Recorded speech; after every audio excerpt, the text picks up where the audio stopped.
Little Saint James.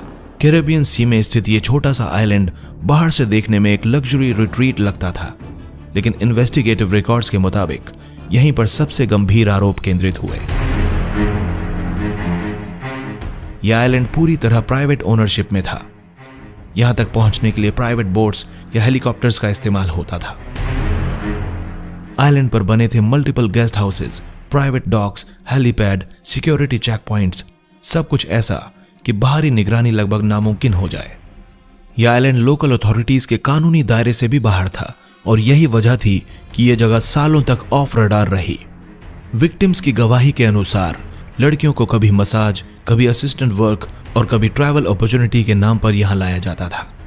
Island पर पहुंचते ही power dynamics पूरी तरह बदल जाते थे। यहां मौजूद हर चीज लग्जरी से भरी थी, लेकिन विक्टिम्स के लिए ये लग्जरी नहीं, आइसोलेशन और कंट्रोल का माध्यम बन जाती थी।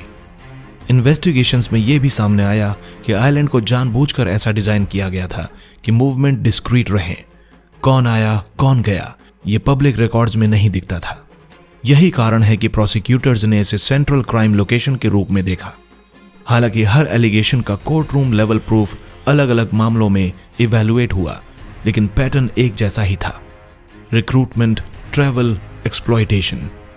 इस आइलैंड की एस्टिमेटेड वैल्यू 60 से 80 मिलियन यूएस डॉलर के बीच मानी जाती है।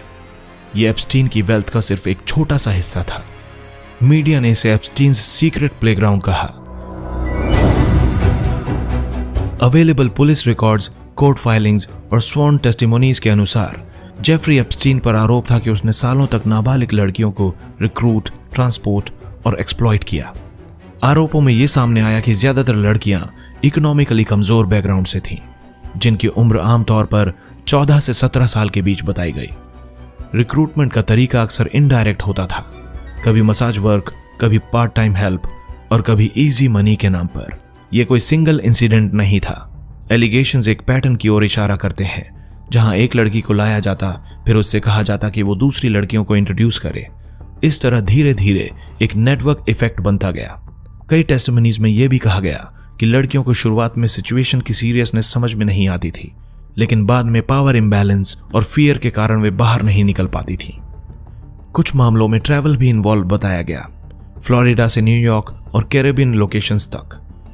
यूएस फेडरल लॉ के अनुसार अगर किसी माइनर को सेक्सुअल पर्पस के लिए स्टेट लाइंस या इंटरनेशनल बाउंड्रीज के पार ले जाया जाए तो वो लीगली सेक्स ट्रैफिकिंग की कैटेगरी में आता है।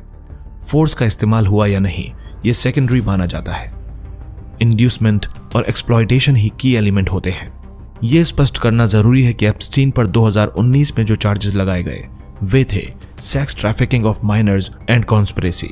ये चार्जेस ग्रैंड ज्यूरी इंडिसमेंट के बाद लगाए गए थे, यानी प्रोसिक्यूटर्स के पास ट्रायल के लिए पर्याप्त मात्रा में एविडेंसेस मौजूद थे। एप्स्टीन की मृत्यु के कारण उसका ट्रायल पूरा नहीं हो सका, लेकिन आरोप और टेस्टिमनीज अदालतों के ऑफिशियल रिकॉर्ड्स का हिस्सा बने रहे। अब सवाल ये उठता है कि अगर इतनी जानकारी और शिकायतें मौजूद थीं, तो पहली बार एप्स्टीन के खिलाफ एक्शन इतनी देर से क्यों हुआ? आपको बता दें कि आज तक कोई भी ऑफिशियल एजेंसी या कोर्ट ये एग्जैक्ट नंबर कंफर्म नहीं कर पाई है कि कितनी लड़कियां specifically Little Saint James island तक ट्रांसपोर्ट की गई। रीजन साफ है, एप्स्टीन का पूरा ऑपरेशन सीक्रेटिव और अनडॉक्यूमेंटेड था। हालांकि कोर्ट फाइलिंग, सिविल लॉसूट और विक्टिम स्टेटमेंट्स के आधार पर इन्वेस्टिगेटर्स ये मानते हैं कि दर्जनों लड़कियां एप्स्टीन के नेटवर्क का हिस्सा रहीं। इनमें से कुछ ने आइलैंड पर ले जाए जाने की बात कही, जबकि कुछ सिर्फ फ्लोरिडा या न्यूयॉर्क प्रॉपर्टीज तक सीमित थीं। इस केस में जो भी विक्टिम पब्लिक डोमेन में सामने आई वे सर्वाइवर्स थीं। एप्स्टीन के खिलाफ दर्ज सिविल केसेस, टेस्टिमनीज और इंटरव्यूज सभी उन लड़कियों के हैं जिन्होंने किसी न किसी स्तर पर अब्यूज सर्वाइव किया और बाद में लीगल एक्शन लिया। कई सर्वाइवर्स ने वर्षों बाद आगे आकर बयान दिए, क्योंकि उस समय वे फियर, इंटिमिडेशन और पावर इम्बैलेंस के कारण चुप थीं। सबसे अनफॉर्चुनेट बात यह है कि इतनी बड़ी संख्या में माइनर्स का अब्यूज हुआ और सिस्टम ने उन्हें समय पर प्रोटेक्ट नहीं किया। अब हम उस थ्योरी की बात करते हैं जिसने जेफरी एप्स्टीन के केस को क्राइम से आगे बढ़ाकर पावर पॉलिटिक्स तक पहुंचा दिया, ब्लैकमेल थ्योरी। ब्लैकमेल थ्योरी के अनुसार एप्स्टीन सिर्फ एक ट्रैफिकर या अब्यूजर नहीं था, बल्कि एक ऐसा व्यक्ति था जो इन्फॉर्मेशन को वेपन की तरह इस्तेमाल करता था। दावा यह है कि उसकी प्रॉपर्टीज, खास तौर पर प्राइवेट मेंशंस और सीक्रेट आइलैंड, ऐसी जगहें थीं जहां पावरफुल लोग प्राइवेट माहौल में आते जाते थे। इसी प्राइवेसी के भीतर अगर कोई इलीगल या कॉम्प्रोमाइजिंग एक्टिविटी होती थी तो उसे रिकॉर्ड या डॉक्यूमेंट किया जा सकता था और बाद में उसी जानकारी से इन्फ्लुएंस या लेवरेज बनाया जा सकता था। इस थ्योरी को हवा तब मिली जब विक्टिम्स की कुछ टेस्टिमनीज में यह बात सामने आई कि एप्स्टीन को हर चीज पर कंट्रोल चाहिए होता था। कौन आएगा, कहां रहेगा, किससे मिलेगा। इन्वेस्टिगेटर्स ने यह भी नोट किया कि उसकी कई प्रॉपर्टीज में अनयूजुअल सर्विलांस सेटअप होने की बात कही गई। ब्लैकमेल थ्योरी को सपोर्ट करने वाले लोग ये तर्क देते हैं कि एप्स्टीन की असाधारण प्रोटेक्शन, जैसे 2008 की कंट्रोवर्शियल प्ली डील, सिर्फ पैसे से ही एक्सप्लेन नहीं होती। उनके अनुसार एप्स्टीन के पास कुछ ऐसा हो सकता था जो सिस्टम को अनकंफर्टेबल करता था। ऑफिशियल इन्वेस्टिगेशंस और कोर्ट रिकॉर्ड्स में हालांकि आज तक ऐसा कोई भी इंसिडेंट सामने नहीं आया जिसमें यह साबित हो सके कि एप्स्टीन ने किसी को ब्लैकमेल किया या उसके बदले कुछ कॉन्क्रीट फेवर्स हासिल किए। हालांकि प्रोसिक्यूटर्स के अनुसार ब्लैकमेलिंग की संभावना को डिनाय भी नहीं किया जा सकता। अब कहानी उस मोड़ पर पहुंचती है जहां जेफरी एप्स्टीन पहली बार पब्लिक डोमेन में आता है। साल 2005, फ्लोरिडा का पाम बीच। यहां कुछ टीनेज गर्ल्स ने लोकल पुलिस के सामने शिकायत दर्ज करवाई। आरोप साफ थे, उन्हें एप्स्टीन के घर बुलाया गया मसाज के नाम पर और वहां सेक्सुअल अब्यूज हुआ। शुरुआत में यह मामला एक लोकल क्राइम की तरह देखा गया, लेकिन जैसे जैसे इन्वेस्टिगेटर्स ने स्टेटमेंट्स रिकॉर्ड किए उन्हें एहसास हुआ कि यह कोई आइसोलेटेड इंसिडेंट नहीं है। पाम बीच पुलिस ने महीनों तक इन्वेस्टिगेशन की। रिकॉर्ड्स के अनुसार डिटेक्टिव्स ने मल्टीपल विक्टिम्स की पहचान की जिनकी स्टोरीज एक दूसरे से मैच करती थी। Same house, same pattern, same inducement method. Police ने एविडेंस के आधार पर एप्स्टीन के खिलाफ सीरियस फेलिनी चार्जेस की रिकमेंडेशन भी की। इस स्टेज पर केस मजबूत दिख रहा था और एक्सपेक्टेशन ये थी कि एप्स्टीन को हार्ड पनिशमेंट मिलेगी, लेकिन यहीं से सिस्टम ने एक अनएक्सपेक्टेड टर्न लिया। केस लोकल प्रोसिक्यूटर से निकलकर फेडरल लेवल तक पहुंचा और 2008 में एप्स्टीन को एक ऐसी डील मिली जिसने पूरे अमेरिका में आउटरीच पैदा कर दिया। इसे कहा गया नॉन प्रोसिक्यूशन एग्रीमेंट या आम भाषा में स्वीट हार्ट डील। इस डील के तहत एप्स्टीन ने लिमिटेड चार्जेस एक्सेप्ट किए। उसे स्टेट लेवल पर सॉलिसिटेशन ऑफ अ माइनर का दोषी माना गया, लेकिन सीरियस फेडरल ट्रैफिकिंग चार्जेस से बचा लिया गया। सजा के नाम पर सिर्फ 18 महीने की जेल, जिसमें से उसने लगभग 13 महीने ही काटे, और वो भी पूरी तरह जेल नहीं। उसे वर्क रिलीज की अनुमति मिली, यानी दिन में वो बाहर जाकर काम कर सकता था और रात में जेल लौटता था। ये सजा विक्टिम्स के लिए एक शॉक थी और पब्लिक के लिए भी, क्योंकि उस समय तक पुलिस रिकॉर्ड में दर्ज था कि विक्टिम की संख्या एक से कहीं ज्यादा थी। पैटर्न्स रिपीट हो रहे थे, फिर भी एप्स्टीन को एक्स्ट्राऑर्डिनरी लीनियंसी मिली। बाद में यह भी सामने आया कि इस डील की जानकारी विक्टिम्स को पहले से नहीं दी गई थी, जो कानून के स्पिरिट के खिलाफ माना गया। 2009 में एप्स्टीन जेल से बाहर आया, पब्लिक की नजरों से थोड़ा दूर लेकिन पूरी तरह फ्री। उसने दोबारा लग्जरी लाइफ शुरू की, प्राइवेट जेट्स, मेंशंस, आइलैंड्स, सब कुछ वापस उसी रफ्तार से चलने लगा। साल 2019, जुलाई, करीब एक दशक की चुप्पी के बाद जेफरी एप्स्टीन की जिंदगी में वो मोड़ आया जिसने उसकी बनाई हुई पूरी प्रोटेक्शन वॉल को हिला दिया।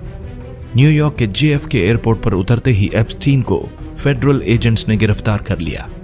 इस बार आरोप कहीं ज्यादा गंभीर थे, sex trafficking of minors and conspiracy. ये कोई स्टेट लेवल मामला नहीं था, ये सीधे US फेडरल कोर्ट तक पहुंचा हुआ केस था। फेडरल प्रोसिक्यूटर्स ने साफ कहा कि एप्स्टीन ने सालों तक अंडर एज गर्ल्स को रिक्रूट किया, उन्हें अलग अलग राज्यों और इंटरनेशनल लोकेशंस तक ले जाया गया और उनका सेक्सुअल एक्सप्लॉयटेशन किया। इस बार एप्स्टीन को 2008 जैसी कोई स्पेशल डील नहीं मिली। उसकी बेल डिनाई कर दी गई और उसे न्यूयॉर्क की मेट्रोपॉलिटन करेक्शनल सेंटर यानी MCC में रखा गया, एक हाई सिक्योरिटी फेडरल जेल। जैसे ही यह अरेस्ट पब्लिक हुआ, मीडिया में एक्सप्लोजन हो गया। पुराने केसेस फिर से खोले गए, सर्वाइवर्स सामने आने लगे और सवाल उठने लगे कि एप्स्टीन इतने सालों तक खुलेआम कैसे घूमता रहा। 2008 की डील में किसने, क्यों और कैसे इतनी नरमी दिखाई। लेकिन फिर आता है इस कहानी का सबसे कंट्रोवर्शियल चैप्टर। 10 अगस्त 2019, जेफरी एप्स्टीन अपनी जेल की सेल में मृत पाया गया। न्यूयॉर्क सिटी के मेडिकल एग्जामिनर ने कॉज ऑफ डेथ को सुसाइड घोषित किया, लेकिन उसके साथ ही कई डिस्टर्बिंग फैक्ट्स भी सामने आए। रिपोर्ट्स के मुताबिक एप्स्टीन को suppose to be suicide watch पर रखा जाना चाहिए था। जेल गार्ड्स ने रेगुलर चेक्स नहीं किए, सर्विलांस कैमरास माल फंक्शन कर रहे थे। कानूनी तौर पर एप्स्टीन की मौत के साथ ही उसके खिलाफ चल रहे क्रिमिनल केसेस समाप्त हो गए, लेकिन इसका मतलब यह नहीं था कि कहानी खत्म हो गई। सर्वाइवर्स के सिविल केसेस जारी रहे, इन्वेस्टिगेशंस आगे बढ़ी और एप्स्टीन का नाम एक व्यक्ति से बदलकर symbol of power, abuse and system failure बन गया। यही एप्स्टीन की कहानी एक अजीब पैराडॉक्स में बदल जाती है। वो जिंदा रहते हुए पूरी सच्चाई नहीं बता पाया और मरने के बाद उसके पीछे छूट गए सवालों ने दुनिया को और ज्यादा बेचैन कर दिया। आगे देखेंगे एप्स्टीन फाइल्स क्या हैं, इनमें किस तरह के डॉक्यूमेंट्स शामिल हैं और इनके पब्लिक होते ही पूरी दुनिया में हाहाकार क्यों मच गया। जेफरी एप्स्टीन की मौत के बाद एक सवाल बार बार उठने लगा, अब सच सामने कैसे आएगा। इसी सवाल का जवाब बनकर सामने आए वे डॉक्यूमेंट्स जिन्हें आज दुनिया एप्स्टीन फाइल्स के नाम से जानती है। ये कोई एक फाइल या एक लिस्ट नहीं थी, बल्कि court records, depositions, emails, travel logs और सील्ड डॉक्यूमेंट्स का एक बड़ा कलेक्शन था, जिसे अलग अलग मामलों में सालों तक गोपनीय रखा गया था। इन्फॉर्मेशन के तौर पर यह समझना जरूरी है कि एप्स्टीन फाइल्स कोई ऑफिशियल किताब या गवर्नमेंट रिपोर्ट नहीं है। यह शब्द मीडिया और पब्लिक डिस्कोर्स में तब पॉपुलर हुआ जब यूएस कोर्ट्स ने सिविल लॉसूट से जुड़े कुछ सील्ड डॉक्यूमेंट्स को अनसील करने का आदेश दिया। इनमें सबसे अहम थे विक्टिम्स की स्वॉर्न डिपोजिशंस, विटनेस स्टेटमेंट्स और एप्स्टीन के नेटवर्क से जुड़े रेफरेंसेस। इन फाइल्स में कई नाम सामने आए, पॉलिटिशियंस, बिजनेसमैन, एकेडमिक्स और इन्फ्लुएंशियल फिगर्स। एप्स्टीन फाइल के पब्लिक डोमेन में आने के बाद हाहाकार मच गया, क्योंकि पहली बार पब्लिक ने यह देखा कि एप्स्टीन का सर्कल कितना वाइड और पावरफुल था, कितने इन्फ्लुएंशियल लोग उसकी प्रॉक्सिमिटी में थे और कैसे सालों तक सीक्रेसी ने इस नेटवर्क को शील्ड किया। ये फाइल्स एप्स्टीन की कहानी को एक व्यक्ति से निकालकर इंस्टीट्यूशंस, पावर स्ट्रक्चर्स और लीगल लूप होल्स तक ले जाती है। पब्लिक होने के बाद इन फाइल्स का असर इमीडिएट था। सर्वाइवर्स को वैलिडेशन मिला, नई डिबेट शुरू हुई और गवर्नमेंट व कोर्ट्स पर प्रेशर बढ़ा कि फ्यूचर में ऐसे केसेस को कैसे हैंडल किया जाए। मीडिया हाउसेज, गवर्नमेंट्स, कोर्ट्स और पब्लिक सबकी नजर एक ही सवाल पर टिक गई, अब आगे क्या? क्योंकि इन डॉक्यूमेंट्स ने एप्स्टीन को अकेला क्रिमिनल दिखाने के बजाय उसके चारों ओर बने पावर इकोसिस्टम की झलक दे दी थी। जिन देशों में एप्स्टीन की एक्टिविटीज से जुड़े सवाल उठे, वहां की गवर्नमेंट्स को क्लैरिफिकेशंस और डिनायल जारी करने पड़े। कई पब्लिक फिगर्स ने स्टेटमेंट्स दिए और कुछ ने एसोसिएशन स्वीकार की, कुछ ने पूरी तरह दूरी बनाई। ये सब एक बात दिखाता है कि एप्स्टीन फाइल्स ने रेपुटेशन मैनेजमेंट को भी ग्लोबल इशू बना दिया। लेकिन सबसे गहरा असर शायद पब्लिक कॉन्शियसनेस पर पड़ा। लोगों ने यह समझना शुरू किया कि क्राइम सिर्फ इंडिविजुअल नहीं करते, कभी कभी सिस्टम अलाउ करते हैं, और जब पैसा, पावर और सीक्रेसी मिल जाए